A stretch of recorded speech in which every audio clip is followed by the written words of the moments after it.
Evangelio según San Juan, capítulo número 5.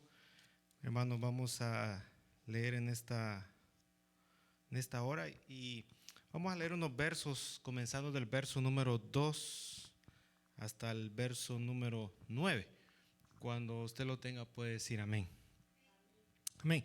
Dice la palabra de Dios de la manera siguiente: y hay en Jerusalén, cerca de la puerta de las ovejas, un estanque llamado en hebreo Betesda, el cual tiene 5 pórticos, y en estos yacía una multitud de enfermos, ciegos, cojos y paralíticos, que esperaban el movimiento del agua. Porque un ángel descendía de tiempo en tiempo al estanque y agitaba el agua, y el que primero descendía al estanque después del movimiento del agua quedaba sano de cualquier enfermedad que tuviese. Y había allí un hombre que hacía 38 años que estaba enfermo. Cuando Jesús lo vio acostado y supo que llevaba ya mucho tiempo así, le dijo: ¿quieres ser sano? Señor, le respondió el enfermo, no tengo quien me meta en el estanque cuando se agita el agua, y entre tanto que yo voy, otro desciende antes que yo. Jesús le dijo: levántate, toma tu lecho y anda. Y al instante aquel hombre fue sanado y tomó su lecho y anduvo, y era día de reposo aquel día. Amén. Vamos a orar. Señor y Padre que estás en los cielos, te damos la gloria, Señor, te damos la honra, la alabanza, porque tú eres bueno, Señor, porque para siempre es tu misericordia. Dios, gracias por este tiempo que hemos estado aquí reunidos, adorando, cantando alabanzas hacia ti. Ahora te suplicamos, Señor, que sea tu mano poderosa trayéndonos el consejo en la meditación de tu palabra. Te lo rogamos en esta hora, en el nombre poderoso de Cristo Jesús. Amén, Señor, y amén. Gloria a Dios. Pueden tomar su asiento, hermanos, en esta hora. Deseo, hermanos, compartirles un tema muy interesante, y el título de este tema es tu temporada. Es tu temporada. En primer lugar, quiero adelantarles de que vamos a estar mencionando nuevamente algunos aspectos acerca del mover del Señor, de cómo Dios, hermanos, se mueve, cómo Dios opera en las muchas maneras que Él tiene. Y este pasaje, hermano, es uno de los ejemplos que hay en las Escrituras de la forma como Dios trabaja. Recordemos que habíamos estado hablando anteriormente que es muy importante conocer cómo el Señor se mueve y cómo Dios también se mueve en mi propia vida. Amén. Es importante conocer esas dos cosas, cómo Dios se mueve, y nosotros podemos conocerlo a través de las Escrituras, y también podemos nosotros conocer cómo Dios se mueve en mi vida a través de mi propia experiencia con Él. Aparte de que vamos a hablar acerca de eso, también en este pasaje es un ejemplo donde las Escrituras nos muestran sobre, o más bien nos hablan sobre algunos lugares en este mundo donde hay una actividad angelical fuerte. En el tiempo antiguo, es decir, durante el tiempo del Antiguo Testamento, hubieron lugares que la Biblia mostró, reveló o refleja sobre los diferentes espacios o ubicaciones donde había una actividad angelical fuerte. Recordemos, por ejemplo, cuando el caso del sobrino de Abraham, ¿cómo se llamaba? Ustedes lo estuvieron leyendo el día de ayer. ¿Cómo se llamaba? El sobrino de Abraham. Bueno, usted me dirá, tenía muchos, sí, pero le estoy preguntando por el que menciona las escrituras. El sobrino de Abraham llamado Lot, que, hermanos, descendió a unas ciudades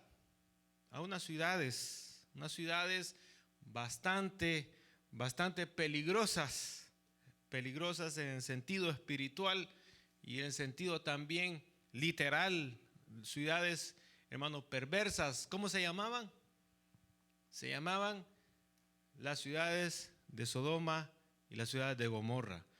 Hermanos, el sobrino de Lot descendió por esas regiones y el Señor, hermanos, estableció que las iba a destruir y hermanos, y quería que Lot saliera de esas ciudades para que no muriera, hermanos, en ese juicio que Dios enviaría. ¿Y cómo fue que el Señor lo sacó a él? Lo sacó a través de ángeles, Es decir, hermano, había una actividad angelical fuerte, Aparte de eso también, hermanos, allá en el jardín del Edén, dice las escrituras, hermanos, allá en el tiempo cuando, hermano, el hombre pecó, cuando Dios puso al hombre en el jardín del Edén. Hermanos, dice la Biblia que la puerta del Edén estaba siendo resguardada ¿por quién? Por ángeles también, hermanos. También dice la escritura, hermanos, ¿se recuerdan de Jacob? ¿Se recuerdan de Jacob cuando Jacob, hermanos, descansó, hermanos, por ahí en su trayecto? En un trayecto que él tenía bastante largo y descansó. Y dice la escritura que él tuvo un sueño. ¿Y qué ocurrió en ese sueño? ¿Quién se acuerda? Vamos, lo estuvimos viendo anteayer también. Dice la Biblia que en ese sueño, hermanos, que tuvo Jacob, él veía ¿qué cosa? Veía, hermanos, veía la gloria de Dios. ¿Cuántos dicen amén? ¿Qué pasa, hermanos? ¿Por qué dijeron amén? Ay, Señor. Hermanos, él lo que vio fue ángeles. Ángeles, hermanos, vio una escalera donde ángeles subían y ángeles bajaban. Hasta lo hemos cantado en las alabanzas. No me diga que no se sabe los coritos.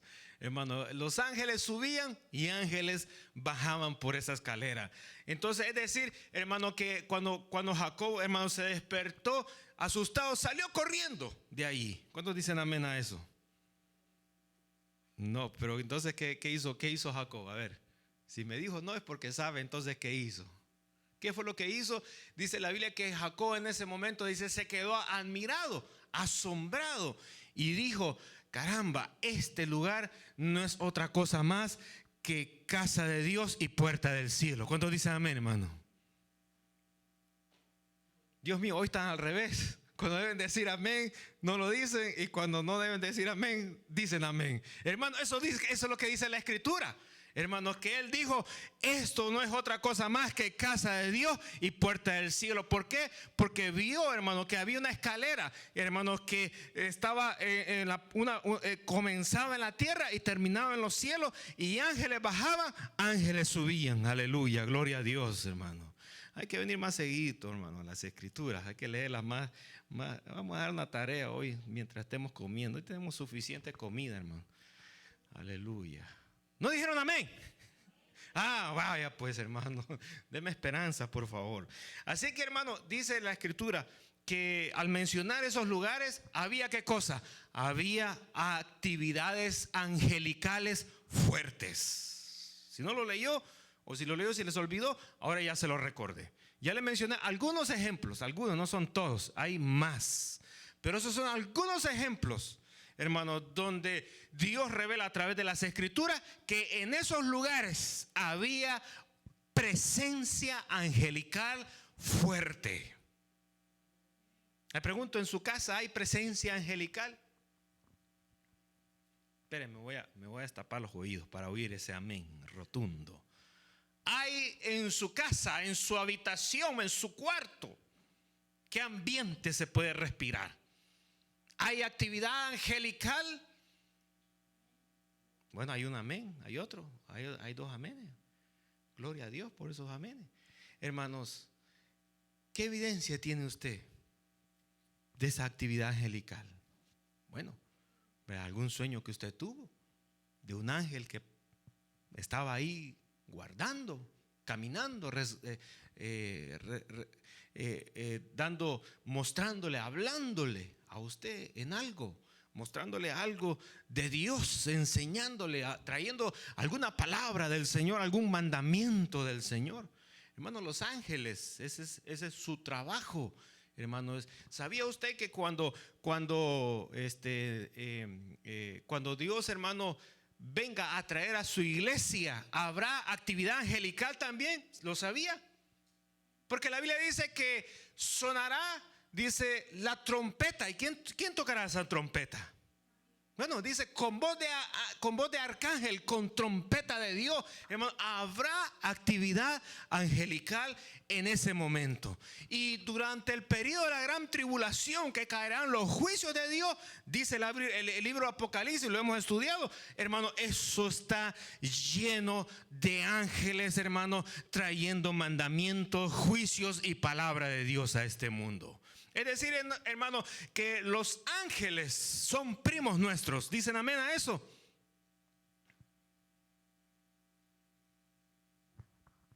Por ahí anda uno diciendo que dicen primos. Los ángeles son, hermano, casi hermanos de nosotros. Son tíos, pues. ¿Qué son los ángeles, hermano, para nosotros? Mire cómo Dios, hermanos, ha establecido el orden de las cosas en su palabra, para que nadie, hermano, le enseñe y le meta boberías en la cabeza. Dice la Biblia que los ángeles son, ¿qué cosa? Bueno, no me dice amén y ni me dice no tampoco. Los ángeles son servidores de los escogidos de Dios. ¿Cuántos dicen amén, hermano? ¿Qué pasó, hermano? Usted han venido confundidos este día. ¿En qué iglesia estuvieron metidos, hermano? Aquí estuvieron oyendo predicar. A mí no me diga que a mí me ha estado oyendo, porque, hermanos, si usted me ha oído a mí, tiene que saberlo. Hermano, dice la Escritura, hermano, que los ángeles están al servicio de los escogidos de Dios. ¿Cuántos dicen amén? Dios mío, volvemos otra vez. Dice la Biblia, hermanos, lo dice. Oigan lo que le estoy diciendo. Dice la Biblia, la palabra de Dios, que los ángeles están al servicio de los escogidos del pueblo de Dios. Tercera vez. ¿Cuántos dicen amén? Un amén. Gracias por ese amén que salvó, hermano. Nos salvó con ese amén la campana. No sé si seguir predicando, hermano. Hasta ahorita los amenes no han salido tan. Bueno, siempre hay alguien que nos salva, gracias a Dios. Pero los ángeles están, hermano, al servicio de los escogidos de Dios. Los ángeles, hermanos, están trabajando en el mundo espiritual, en el mundo que no se ve, hermanos, a favor de los escogidos de Dios. Entonces, el estanque de, hermanos, Bethesda era un lugar, y se recuerda, hermano, que lo vimos un día de estos en un video. ¿Cuánto se recuerda? ¿Cuánto se recuerda que fuimos un día a Jerusalén? Fuimos varios días a Jerusalén, y uno de esos viajes que fuimos a Jerusalén, hermanos, logramos captar un video y lo presentamos aquí, y lo vimos todos, hermanos, del estanque de Bethesda. ¿Cuánto se recuerda?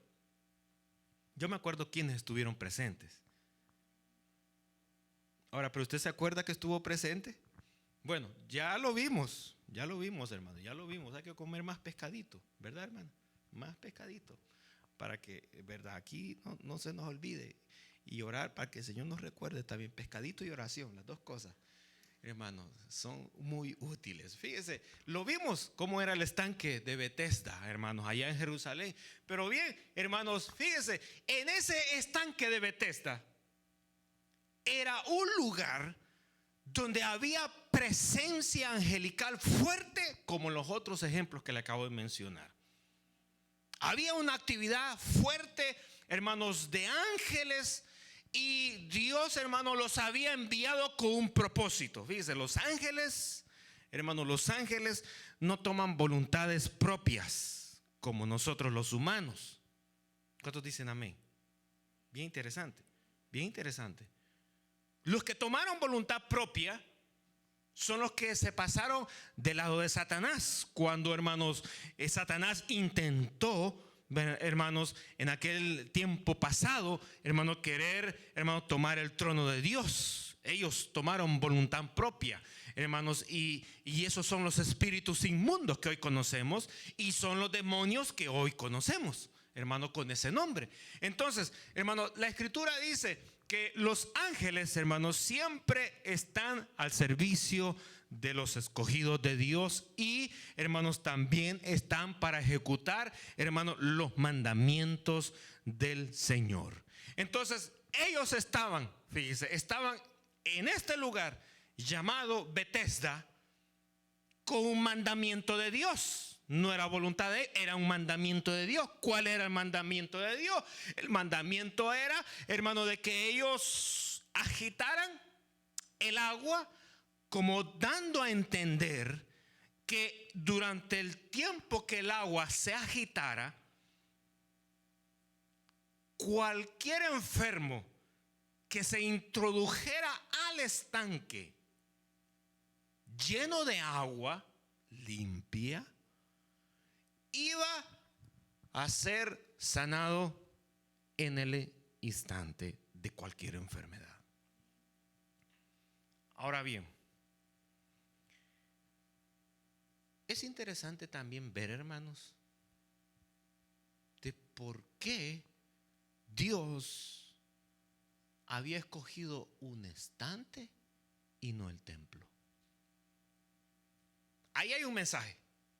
Ya ahí yo ya tengo un mensaje. Ya tengo un mensaje demasiado fuerte. Demasiado fuerte. ¿Por qué Dios escoge un estante de aguas y no el templo de Él para poder hacer milagros? Ahí hay una respuesta. Hay muchas respuestas y se las puedo demostrar en un mensaje y no en este momento porque no me va a alcanzar el tiempo. Pero es bien curioso porque el Señor escoge un lugar no apto, no diseñado para hacer milagros y maravillas, y el lugar apropiado que era el templo, el Señor no lo escogió.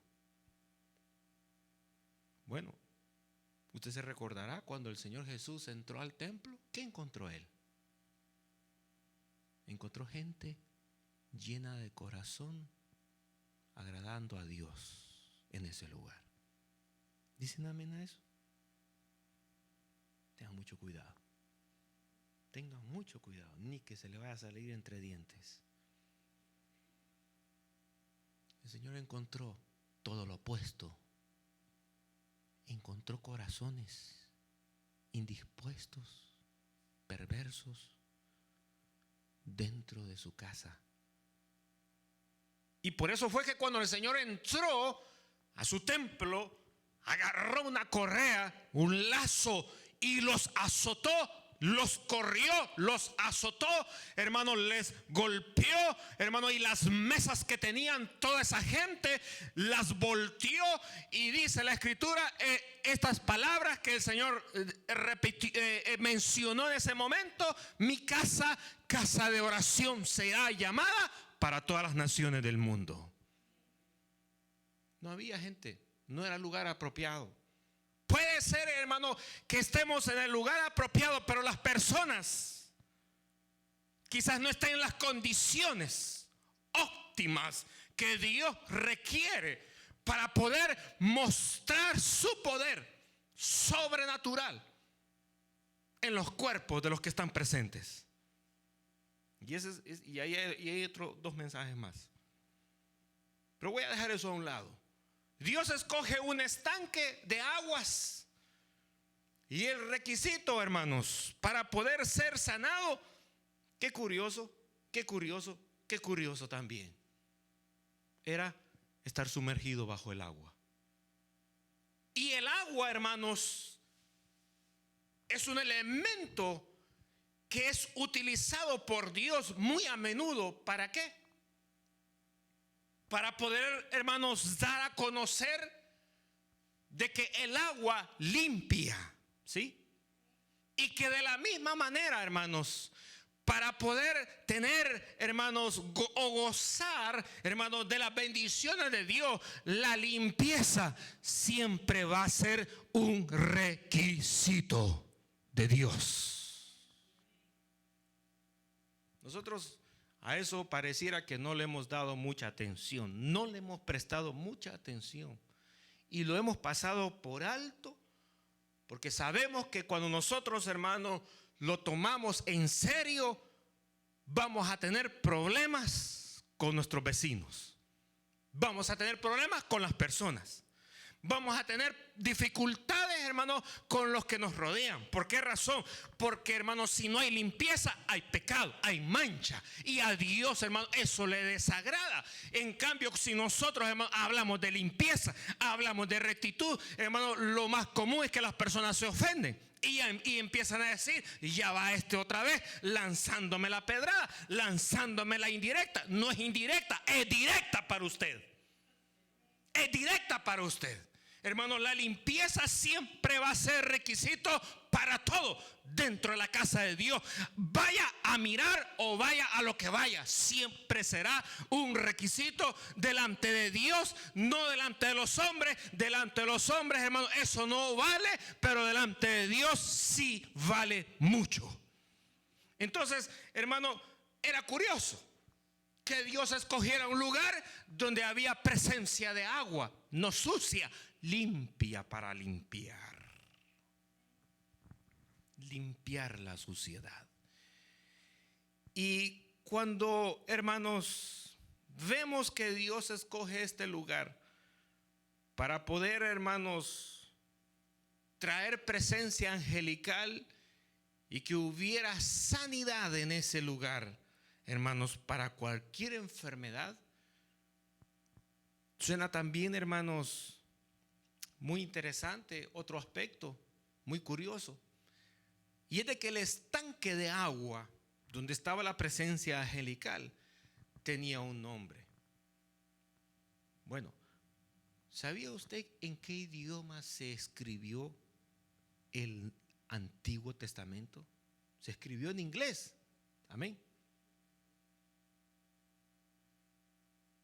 Oí no sé si era de hambre o de amén. El Antiguo Testamento se escribió ¿en qué idioma? Castellano, dicen ahí. ¿En qué idioma se escribió el Antiguo Testamento?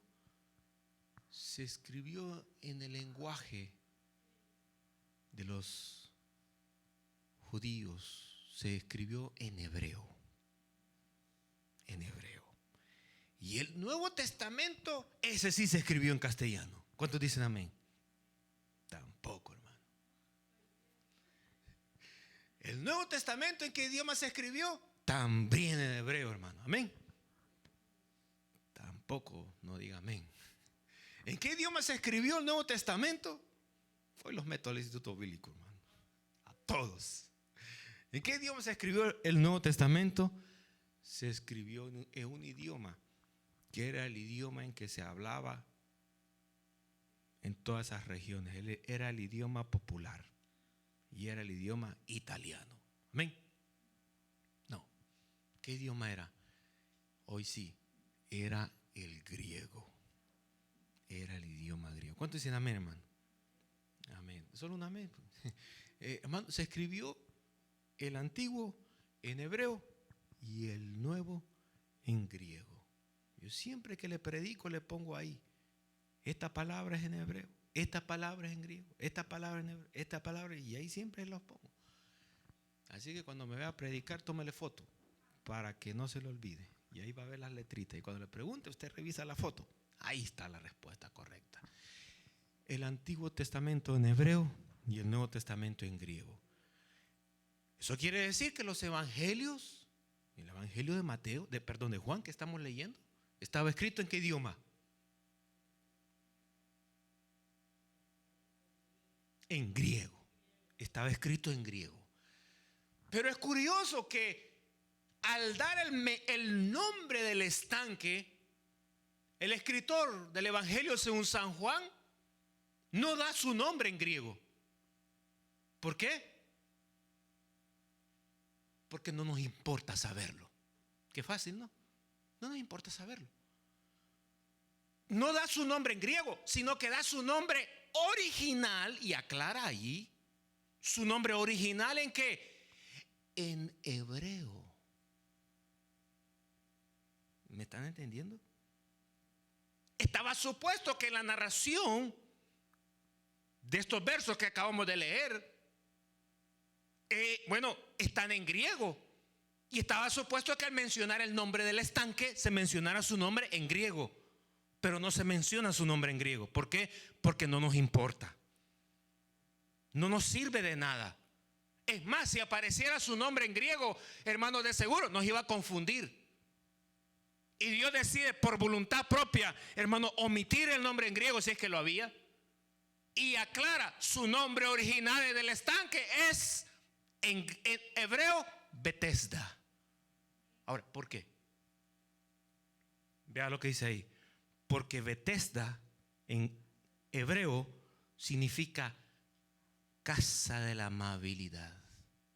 Significa casa de la misericordia, casa del favor, casa de la belleza y casa del amor de Dios. Entonces Dios se había apropiado de un lugar, donde habían aguas limpias, para poder, hermano, establecer presencia angelical en ese lugar. Y que las personas pudieran tener respuesta a sus peticiones en ese lugar.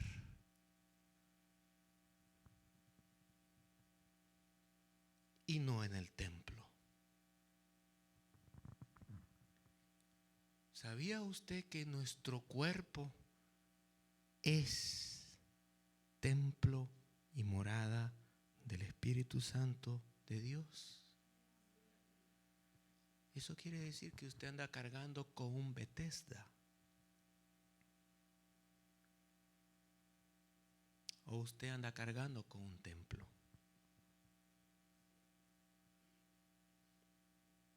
Usted puede decir que usted es un templo. Nosotros, podemos decir que somos templo de Dios.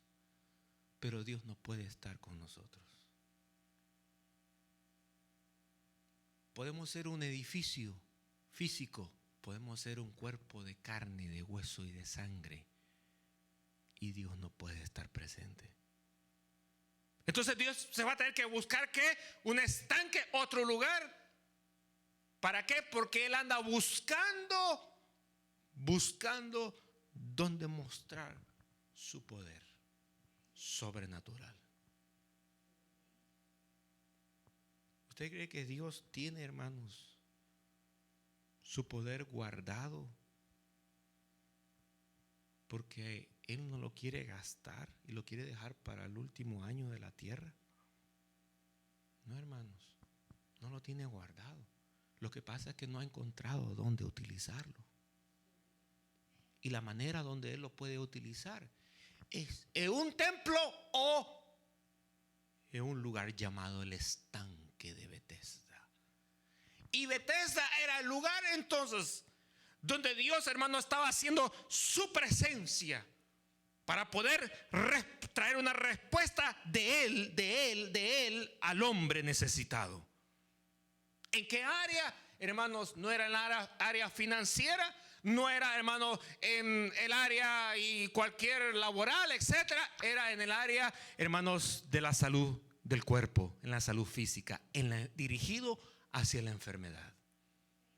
Ahora, hermanos, es también interesante ver que el hombre al notar que era un lugar donde había presencia de Dios, hermanos, Dice la escritura que estaba ese estanque, ¿verdad? Y los que se recuerdan que lo vimos en video, hermanos, estaba lleno de multitudes de enfermos de todo tipo de enfermedad.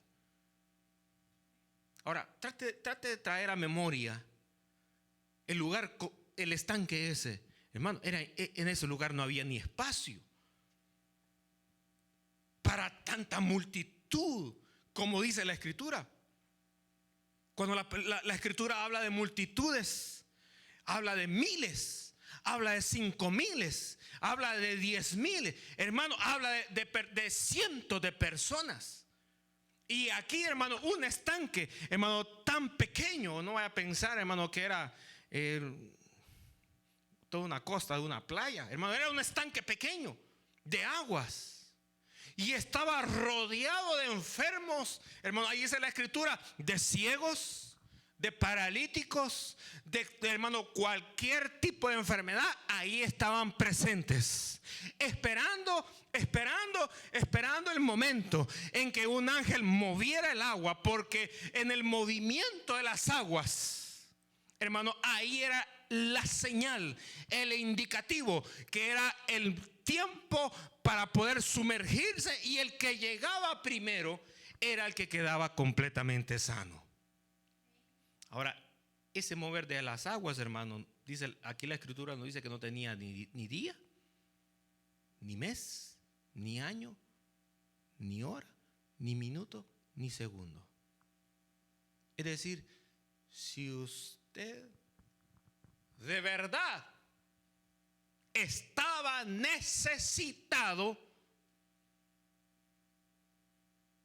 tenía que estar en un lugar donde había presencia angelical, esperando en la misericordia, esperando en la amabilidad, esperando en el favor, esperando en la compasión y el amor de Dios. Pero oiga lo que le dije primero. Si en verdad usted está necesitado, iba a estar en el lugar correcto. Porque hay muchos que están necesitados, pero nunca están en el lugar correcto y están necesitados. Entonces la necesidad todavía no es tan fuerte, porque yo he conocido a muchos necesitados. Y yo también he sido un necesitado.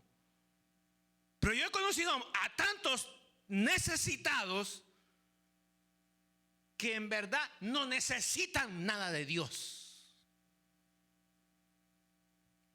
¿Por qué lo dice? Porque yo veo, porque yo observo que no están en el lugar correcto. Si estuvieran en verdad necesitados, estuvieran en el lugar donde se paran, donde permanecen y donde siempre están los que están verdaderamente necesitados. Así que su necesidad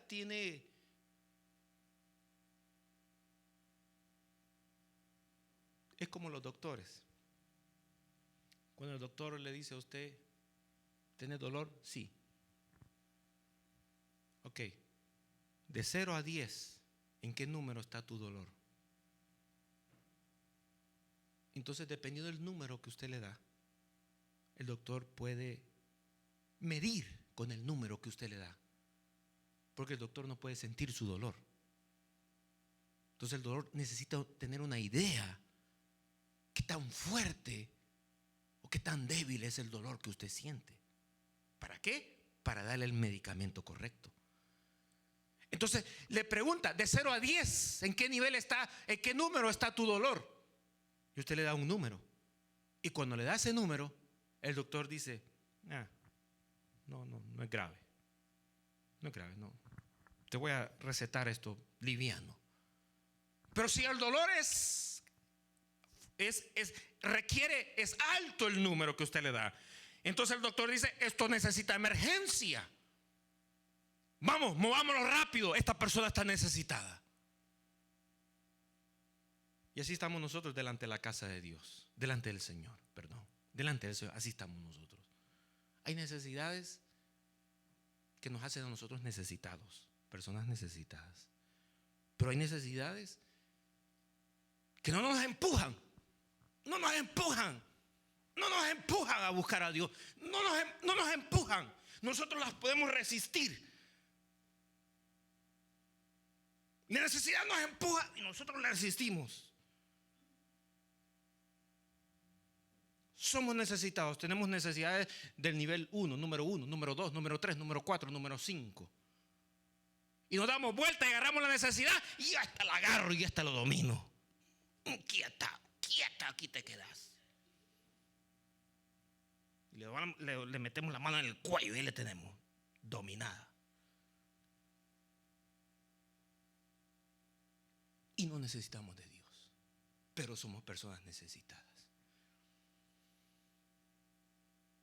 Pero hay unas necesidades que son más fuertes que nosotros, que nuestra voluntad. Y a la primera nos da un gran empujón.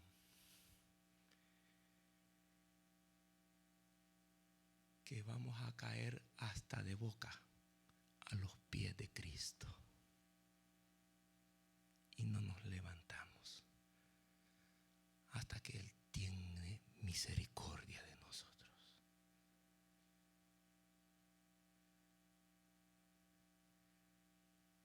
Pero de esos que caen de boca al suelo y se llenan de polvo, son bien pocos. Son bien pocos los que caen a los pies del Señor. Y son bien pocos los que reciben respuestas de los labios del Maestro. Son bien pocos. Usted dirá, ¿lo dice por mí? No lo digo por usted. Lo digo por las Escrituras. Siempre que el Señor hacía algo, qué curioso, habían muchos ciegos, uno era sanado. Siempre que el Señor, hermano, resucitaba muertos, había muchos muertos, siempre era uno el que se levantaba a la tumba. Siempre que el Señor, hermano, hacía que un paralítico caminara, había muchos paralíticos, pero siempre era uno el que salía caminando. Siempre que el Señor, hermano, daba una palabra para expulsar al demonio del cuerpo, hermano, qué curioso. Habían tantos endemoniados y solamente era uno el que quedaba libre.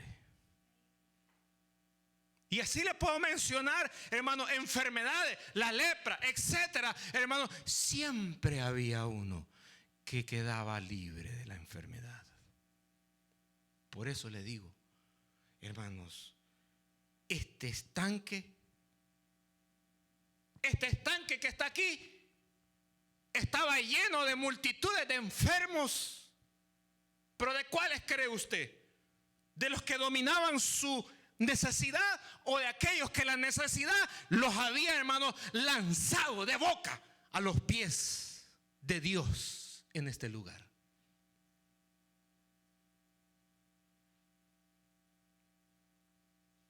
Una interesante pregunta. Estaba lleno de enfermos.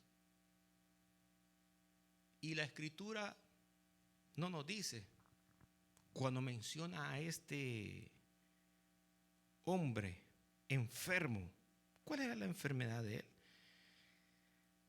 Dice la Biblia que era un hombre enfermo y tenía 38 años. La enfermedad que tenía,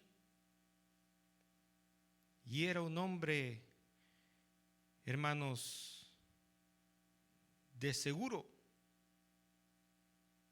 estaba paralítico, porque la Biblia dice que cuando lo sanó el Señor caminó, y al no sanarlo obviamente tenía su enfermedad, y una de las cosas es que al tener esa enfermedad no podía caminar. Ahora la Biblia no dice si este hombre nació, si nació con esa enfermedad a qué edad la agarró, no menciona la edad que tenía. ¿Sabe por qué? Porque no nos importa. Hay otras citas bíblicas donde Dios da información porque vale la pena y es muy útil. Aquí, hermanos, Dios está, fíjese, desde un principio lo dije, está cortando información. No la está mostrando en las escrituras, la corta. ¿Por qué? Porque no nos va a confundir. No la necesitamos. Dios quiere enfocarse en un solo punto. No se quiere enfocar en la edad. Pues, porque imagínese, el Señor dice que tenía 70 años. Pues 70 aquí no va a poder ya ni caminar. Pues a los 70 casi la gente no puede caminar. Dios quitó la edad. No quiere que hablemos de la edad. Quitó, hermanos, si el hombre nació enfermo o no. Quitó ese aspecto, quitó la información. Que Dios se quiere enfocar en un solo punto. Y eso le quiero enseñar en este día. La escritura dice, hermano, que este hombre, junto con todos, hermano, es más, dice, había una multitud, pero no menciona cuántos días, meses, semanas, horas, hermano, tenían los otros, hermano. Es decir, no dice incluso este enfermo si lo llevaron o fue él solo, hermano. No hay información que no está escrita. Porque el Señor no quiere que nos enfoquemos en eso. Él quiere que nos enfoquemos en lo que está mostrando. Y lo que Él está mostrando aquí es, hermano, lo siguiente. La escritura dice, hermanos, que en este estanque que estaba lleno de enfermos y que, hermanos, los enfermos sabían que había actividad angelical.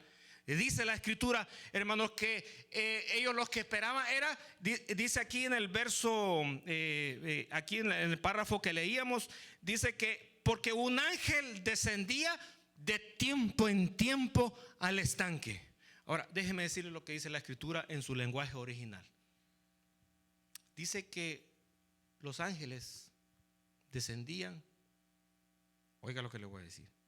Y este es el enfoque que Dios quiere que tengamos en esta porción que estamos leyendo. Los ángeles descendían por temporadas al estanque. Descendían por temporadas. Habían temporadas donde no había actividad angelical. Y habían temporadas donde había actividad angelical. Entonces, ¿cómo conocemos nosotros las actividades? ¿Cómo nosotros conocemos, hermano, las temporadas de Dios? Y es bien curioso que cuando se narra esta cita, había pasado, o más bien dicho, estaba cerca una de las fiestas del Señor. ¿Cuál era? Ayer parece que leímos Juan en la reunión completo. ¿Quién se recuerda? Había una fiesta. Usted lee un poquito atrás. Gracias. Usted lee un poquito atrás. Dice cuál es. Era la fiesta de la Pascua. Amén. Había una fiesta próxima al evento que estamos leyendo en San Juan capítulo 5. Y eso nos da la luz. ¿De qué? De que, hermano, era temporada donde Dios se iba a mover de muchas maneras. El Señor tiene 3 fiestas en todo el año. Tengo un mensaje bien bonito, hermano, cuando celebremos la otra Santa Cena. Bien bonito está ese mensaje.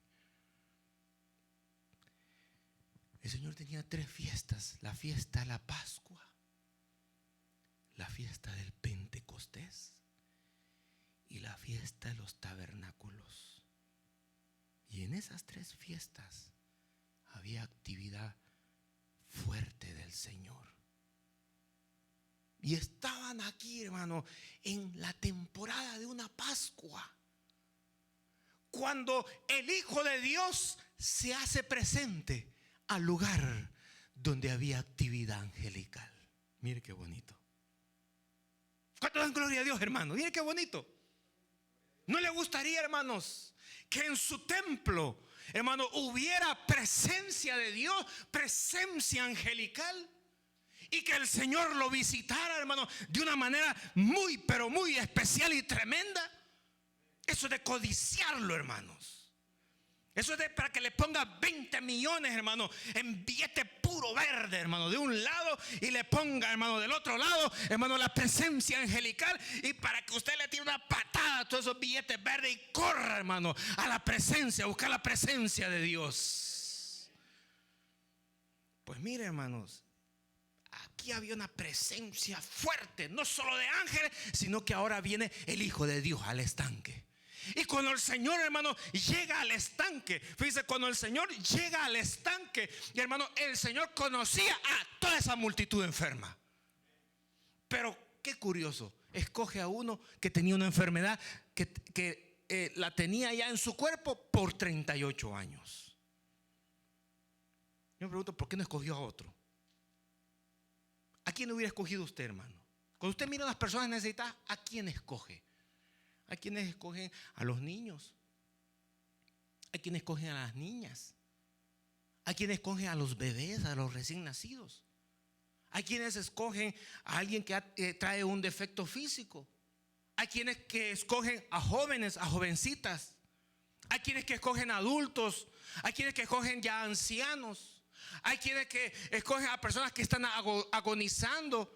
Hay quienes, hermano, que escogen, hermano, a otras personas que quizás no tienen a sus padres o no tienen a hermanos. Es decir, hermano, uno puede tener diferentes formas de métodos de clasificar las necesidades y decir, para mí, una persona que está así es la más necesitada que el resto. A esta escojo. Pero óigame lo que le voy a decir. El Señor escogió, no sé qué criterio ocupó el Señor. Si fuera la edad, si fue, hermano, el tiempo, la enfermedad, si fue, hermano, pudiera decir muchas cosas, pero lo que sí sé es que el Señor, hermano, quería mostrar su misericordia, su favor y su amor hacia uno de esos enfermos que estaban presentes en el estanque de Betesda. Ahora, Dios escoge a uno y el Señor ya sabía, lo sabía todo, sabía su vida. A veces nosotros, hermanos, creemos que Dios nos conoce a medias. No, nos conoce bien completos. Pero nosotros no estamos tan convencidos de que Dios nos conoce, porque muchos intentamos engañarlo. Y ahí le quité el amén que sacó. Estoy bromeando. Pero Dios nos conoce y conocía a este que había escogido.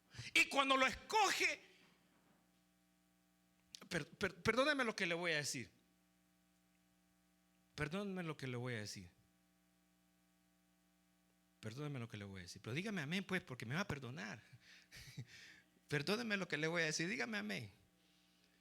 Gracias. Hay veces que uno hace preguntas tontas. Cuando usted entra a un hospital necesitado, la enfermera no le dice, ¿y a qué viene? Uno quisiera quitarse el zapato y darle en la cabeza. Mujer tonta. Uno piensa, mira, traigo el hígado casi en la mano y dice, ¿a qué vengo a este lugar? Vengo a que me sanen, a que me atiendan, mi vida está en peligro. ¿Acaso no haría usted eso? Si le pregunta a su esposito o su esposita, ¿qué le dice usted? ¿Qué usted de esos ojos que no está viendo lo que estoy haciendo? Dígame, pues, que es cierto.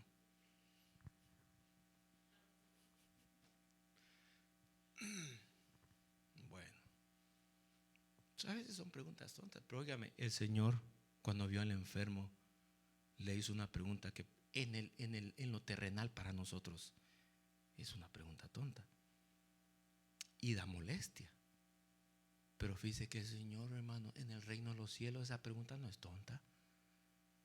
Es una pregunta que despierta en ti el anhelo por recibir las bendiciones de Dios. Y Dios quiere jalar de tu boca esas palabras, sacarlas, porque somos buenos para tragar.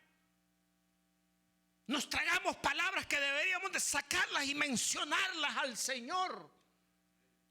Hay tiempo de alabanza, estamos como que nos cosieron los labios, como que somos los que hacen huelgas, que se cosen los labios y dicen no vamos a comer ni a hablar. Se cosen los labios, ¿los ha visto? Se los cosen. Así estamos en el tiempo de alabanza. No todos, ¿verdad? Algunos, gracias a Dios, no usted que está aquí, hermano, pero están en el tiempo de alabanza con los labios mudos. Se lo cosieron, hermano. Cuando hay palabras, no se las coma. Hay palabras que debemos de sacarlas y decirlas, sacarlas de nuestro más profundo, de nuestro corazón, y decirle: Señor, tú eres bello, tú eres glorioso, tú eres maravilloso, tú eres lindo, precioso, eres lo único que tengo. No hay nadie comparado a ti. Tú eres el Rey, el Señor, tú eres el alfa, el omega, el principio y el fin. No hay nadie en quien yo pueda confiar. Todos aquí son mentirosos, pero tú eres verdadero.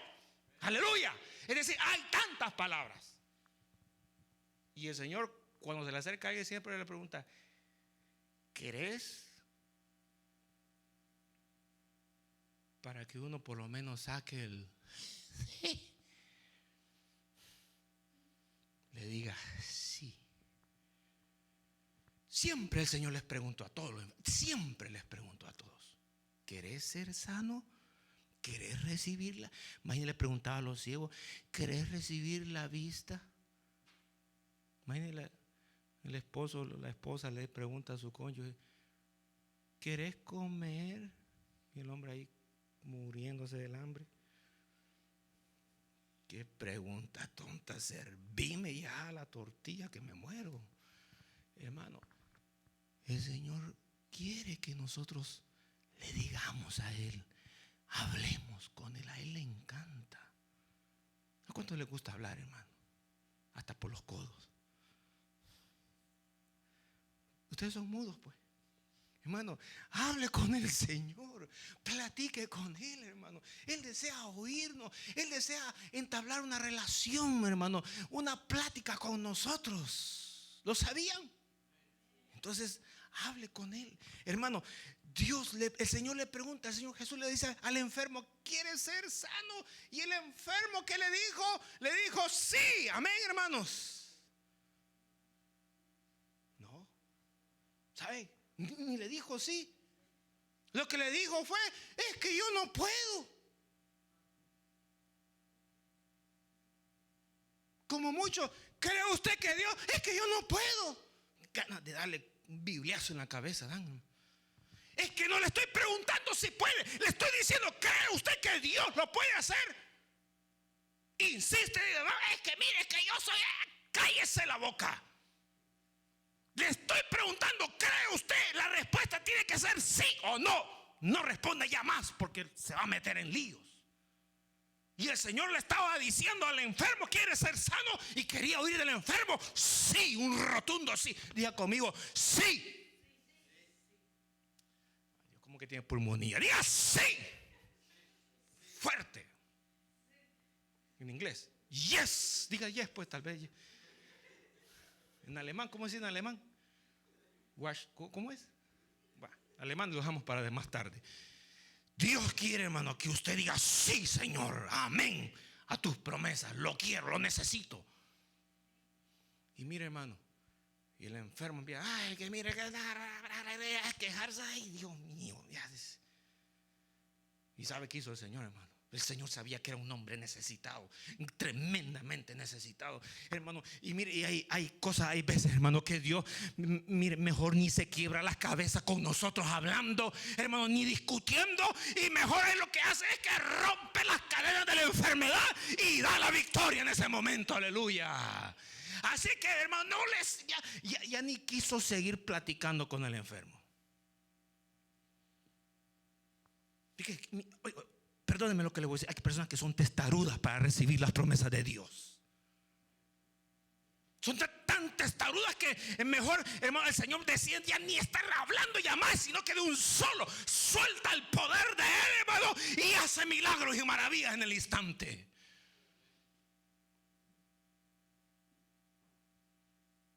Mire cómo Dios se mueve. Pero ¿sabe una cosa? ¿Por qué, hermanos? ¿Cuál era el problema? Y termino con esto: que el enfermo tenía. Ya vimos tantas cosas en esta meditación. Pero ¿sabía usted cuál era el problema que el enfermo tenía?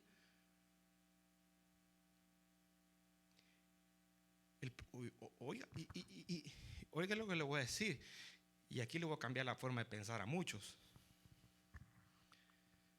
El problema que tenía el enfermo no era su enfermedad. Era porque no conocía cuál era su temporada para ser sanado.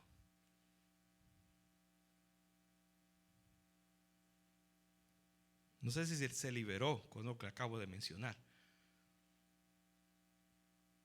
Había una temporada establecida. No crea que el Señor llegó a lo loco o llegó al azar y dijo: Tin Marín, dedo, este en vez de estar aquí despierta durmiendo, este lo paso. Este fue. No. El Señor ya tenía establecido, ya tenía una temporada para sanar al fulanito que tenía 38 años de enfermedad y que estaba en ese estanque. Hermano, oiga, le voy a mencionar algo tremendo. Tú tienes una temporada donde Dios se va a mover a favor tuyo. Usted tiene una temporada donde Dios se va a mover de una forma tremenda a favor suyo. Y ay de usted que cuando llegue esa temporada, Dios lo encuentre a usted en el lugar correcto.